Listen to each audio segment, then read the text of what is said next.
is the 2017 Subaru WRX Premium Edition 6-speed manual transmission with a 2.0 turbocharged engine inside. Now in this video, I'm going to show you everything there is to know if you're trying to get this car. I'm not going to go over anything else but what comes bone stock on it. And so first we're going to start about the outside of the car, the specs, the color, and everything like that.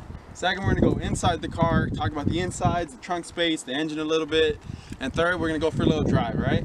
This is the Premium Edition. It starts at $32,000. Crystal white, has a little sparkle in it, which is real distinct. It comes with a moonroof. I know the Premium and the Limited, and I believe the high-end STI comes with the moonroof. If not, the base edition doesn't have one. This one also comes with a little lift wing on the back. I'm pretty sure you can get this on anything. You can just buy this aftermarket. Either way, it comes with a lift, backup camera, dual tip exhaust. Your tow hook for the back will be right here. That aftermarket light you can buy will be right here. Your emblems. I believe this one sits on 18s. I mean, the only offside is these green caps it comes with, which kind of throws the car off a little bit. Total windows on it, if you care about that, it's 4 per side, 1 in the back, and then the moonroof. I believe if you try to tint it, I got a quote, it's about $200 if you are trying to get any tint on it. On the sides right here, you have a little vent that leads nowhere because on this side it's just blocked off. Then you have your little WRX side badge. Up front you have your lights right here. Your daytime light will be right here, and your fog lights will be on the bottom. It's like a cheap plastic. It kind of has that carbon fiber finish. Your grille. Anyway, this is where your license plate would be. Your hood scoop's right here, and it's a real hood scoop. It's actually a real hood scoop. I know lots of those Hondas out there come with them. Don't let it fool you. Windshield wipers. One's really tiny compared to the other one, but you got to put this one up first. It has the automatic setting, so if you throw the water out of the little squirters right here, it goes like 4 times automatically. These are not powered, like they don't close automatically. You have to kind of manually adjust them. It has something I found nice about it is the side skirt. It's actually kind of out there compared to most cars. I mean, obviously a splitter would be overkill if you wanted to get a side skirt for it. The car recommends 91 octane. And now for the trunk, on your key you have a little button. You hold it down and it pops the trunk open. That's the only way to get it open. There is no button right here. There's also a button in the inside. From the trunk, it's a lot of space for it being a sedan. Mine came with the sun shield, the sun guard, and the dealership I got it from gave me like a little first aid kit. You also have your glove for the sunshade, sun fucking whatever. It's on the ground. Now underneath is, first you have this rubber material. Let's just fucking rip this out. Underneath that, you have some styrofoam. You have your, I want to say this for you have your spare tire tool. You have little cushions. Underneath this, that's where you have your spare tire, your jack, a screwdriver, the tool to take your lug nuts off, and your tow hook. Other than that, there's nothing else back here. Now your back seat. We're gonna start the back seat, work our way to the front. Your back seat on your door has the window control, has a little cubby right here. That's also a cup holder, your speaker, door, your lock. Inside the car, the back seat does not have a like a little compartment, but the passenger does. You also have another 2 cup holders right here. This, I know there's some piece on the car like this where I know on different trims they're kind of nicer. It's probably a different, you know, maybe it has an AC unit on it, whatever. Headrest, these just go forward or take them off depending on your liking. Your back seats do come down. It's a little hinge right here. You just push it down. This one too. And you push it down, flattens out if you ever need to, well, put more shit in it. It also has your little back over the window. It also has your little your piece for the like a child seat if you need one. It has 3 of them, one on each side. Alright, so I'm 6'2", and this seat is perfect for me. And right here, it's not a lot of leg room, but I mean, you don't carry a lot of 6'2" people in your car. And if so, this can always be adjusted. I like to sit back more than front. But I mean, this is really, I mean, anyone tinier, obviously if you're of average height, you're gonna fit perfect in this car. Especially on road trips, these seats are real comfortable. It also has the little supports, your little fucking arm handles. Your little handles right here, and the little hanger one too. This is your light. It's either on or off, but if the doors are open, it turns on no matter what. Let's go. So this is your dash. Right here is your AC and everything. If you turn your AC off, auto, anything, that's where all your information for that comes from. These buttons are just turn dials. There's no limit on them, they just turn. This right here, this little LED screen, it'll say, this is your little LED screen. This will say your wheels. Like if I was to turn the wheels, it'll move the wheels.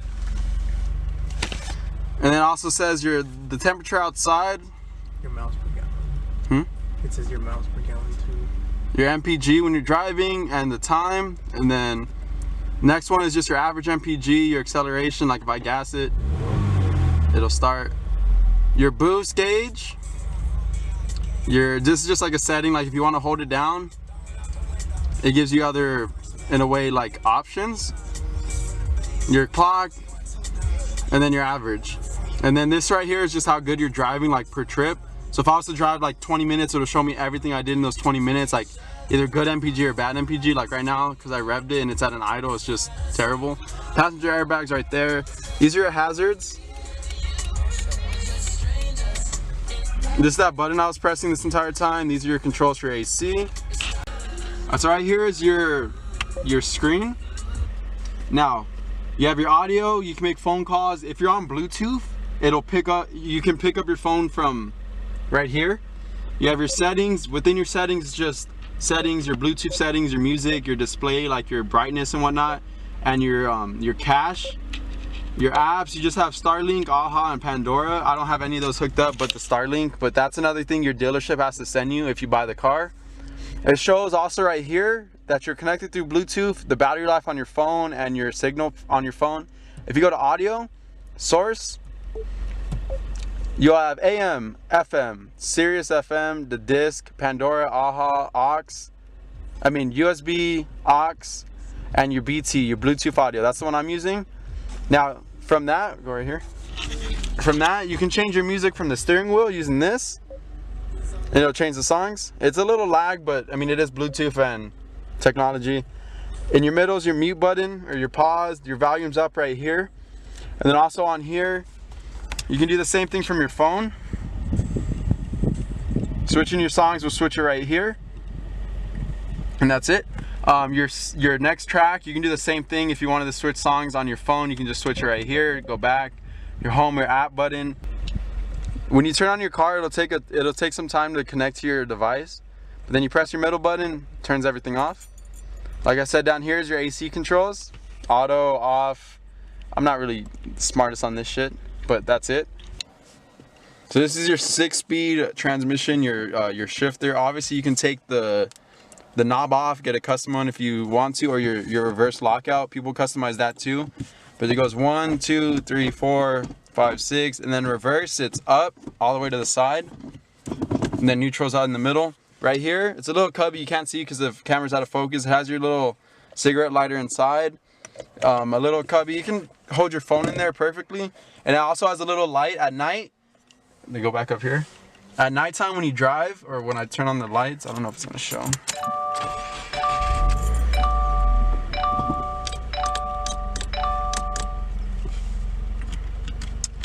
You can't really tell, but at night, these dials light up red. Right here lights up red as well. And then under here, there's a glow light that lights up red. Right here is your 2 drink holders and a little cubby. I want to say this is if you had push to start. This would be a perfect place to put the key, or loose change if you want. Your e-brake. The premium edition comes with those heated seats. It's only heated. It only goes very, like, I guess the high setting and the low setting. It doesn't cool them, which I get. That's like the one of like 3 things I don't like about this car. You have a small cubby over here too. All this sits is like my aux cord, my wallet, your a USB, and another what's it called? Volt. Another volt charger. Close the cubby. Heated seats. Go up here. Now right here you have your lights on both sides. Right here. Oh shit. Is it? And then right here you have your sunroof. Right now it's on. Press the button down and then open. And then close. Right here you have your sun visor. It clips onto right here, or it goes off. You have your light on here too. Go up, you have a little strap for like papers if you keep any in your car. And then right here. Right here's your rear view mirror. It has buttons right here if you have garage settings, and you know, it has 1, 2, 3 of them for each garage depending on how much you have. Power button that I'm really unsure of what it does. And now you have your steering wheel. Subaru, the horn isn't that powerful. It's just basic. On one side you have your pickup, your hang up, your blue, if you wanted to talk, command your car to do something, your source, like your, you know, aux cord, whatnot, your volumes. Up here it's just the list, like it'll pop up on your HUD. On this side it's just your cruise control, cancel. Right here is also settings. On this side, this is your trunk control. If you hold it down, it goes. Right here is those lights I was telling you about, the red lights that light up. These were just dim them. So like right now, turn them up and down. And then your traction control, if you turn it off, it goes off. You just press it and that's it. And it shows it right there. Traction control off, on, off, on. On this side you have, once again, a cubby, but this one's kind of bigger than the rest. This one has another drink holder. Right here's your settings for all the windows. Settings for the back 2. The front 2 are automatic. Your lock, your unlock, your window locks, and then your camera.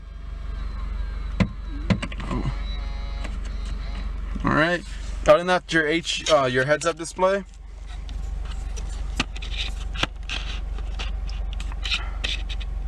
One side has your RPMs mixed with the temperature, and then all your little your indicators up top, whether your lights are on, off, your lift gate or your trunk's open. That'll show if the door's open. If not, it'll just go off. And that's in that spot. That's where it shows how fast you're going. Then it has your trip setting. Like I'm on 77. I think that's the last time I filled up. This car has 362 miles. I got it with 100 miles on it.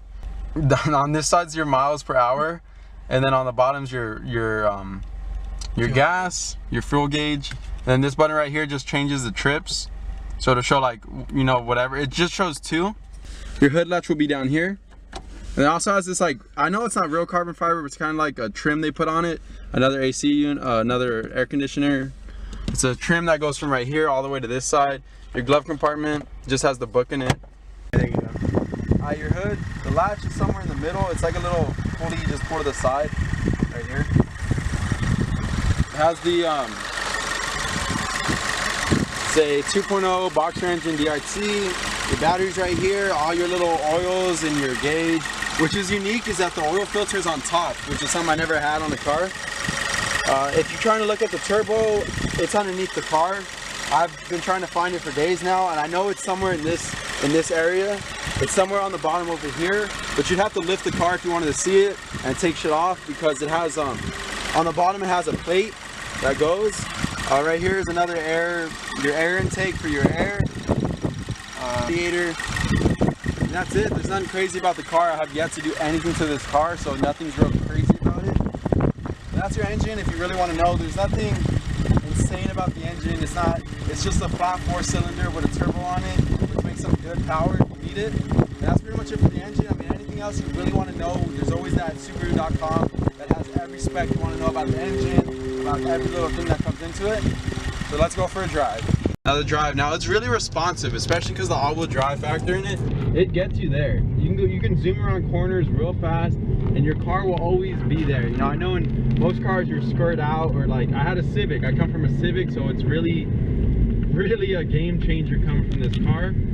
There's nothing crazy. The clutch is really responsive. It catches crazy early compared to my other car.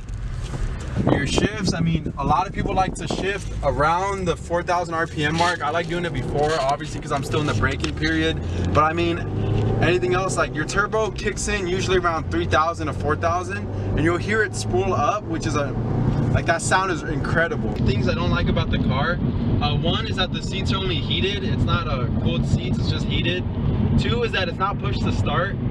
I mean, in a premium edition car, I thought it'd be push to start. Another one is the seats. You have to do it manually. It's not like most cars where they have the electric motor in the seats and you can move it like that. Oh, and the fourth thing, another one, is that it's not key start. In most cars, entry? No, yeah, keyless entry and key start. Keyless entry is, I mean, like there's no sensor on the door that kind of you touch it and it opens. There's also no way on the key to start the car. I know a lot of new cars have that, but I mean, that's four of the tiniest, most nitpicky things I can think of. So there's really no need, like that's no turn off for this car. Other than that, the power's there when you want it. You can zoom through corners going 50 and not be worried about spinning out or messing up. It is really responsive. I mean, when the turbo picks up, you know it's there. It's gonna tell you, like, I want you to let the ass out in a way. I want you to push it because it's there. Your power is there as long as you know how to drive it. I obviously recommend don't get this car in an automatic. There is no benefit for that. I mean, it's cool because it is power and you don't want to fuck up the clutch, especially on a foreign car. It's way more expensive than American. But I mean, you're gonna have a lot more fun in a manual car if you know what you're doing. Now, between this car, it was either getting this car or getting a BRZ. Those were my two top competitors. Obviously a Mustang too, but that was like that was obviously in the background. Like I didn't really think of that. Now, if you're looking at this or a BRZ, these are the only questions. Do you ride with a lot of people? The BRZ's seats are incredibly small. Two, do you want power? The BRZ puts out 200 horsepower. This puts out 268 or 248. Which isn't a big difference, but also you gotta take in, this is turbocharged, the BRZ is not. If the BRZ came with a turbo, we'd be looking at a different situation. Now, if you wanna invest a lot of money to make your car a lot faster, I know Crawford sells turbo kits for the BRZ for like $3,000, but I mean, the BRZ and the WRX are almost neck and neck on price. And the only reason I chose this car is that one, it had that raw power from stock that you know is there. Two, it had the turbo in it, so it had that boss. Damn, that was nice. It had that boss of the wall power that you want. I mean, obviously, like, you're not gonna be no Formula One type races with this. You're not gonna be dusting Lambos. You will get into it with Mustangs and like some dumbass, like, you know, SI owners every now and then, but it's not somewhere you should be worried about not having enough power. You know, it has the all-wheel drive. Your turbo will kick in and show you that it's there. I mean, obviously this car is like perfect for someone who knows about cars. You know, I know there's immense things I can do to this car to upgrade it. Engine performance, there's no need to even think about modding the engine yet. And other than that, it's a fun car. Like, you can keep this thing stock for years and have fun with it. Take it down the back roads like we are now and just let it out. That's pretty much it. 2017 Premium Edition WRX. The car is fun as hell to drive. If you're looking into this car, get it. You know, the only difference between this and obviously like a BRZ is insurance and power, but that's all you got to worry about. This car is perfect for everyone.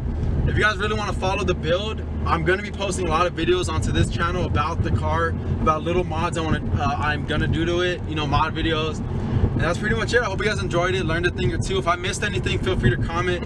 If you're a WRX owner and you thought I did something wrong or I didn't explain something right, correct me. You know, this is new. I've never had this power, this feeling in a car. Shit, if you're a company, sponsor me. Anyways, that's about it. Hope you guys enjoyed the video and have a good one.